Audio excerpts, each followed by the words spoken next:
Welcome to Guide Guru. We hope this video helps. In this video, I will show how to play Skate 3 multiplayer on Xbox One.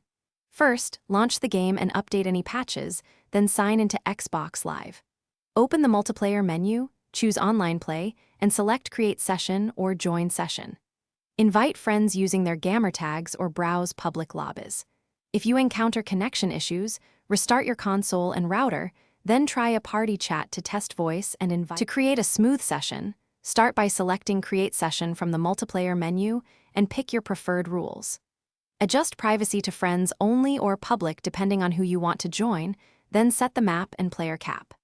Send invitations to gamer tags or use Xbox Party Chat to coordinate.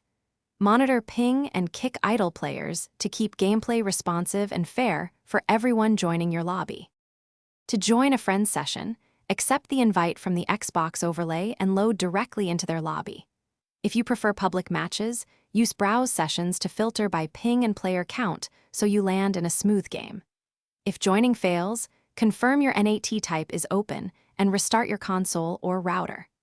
Also try clearing reserved ports on your router or enabling UPnP to improve connectivity for multiplayer sessions. Thanks for watching. Consider subscribing if we helped you today.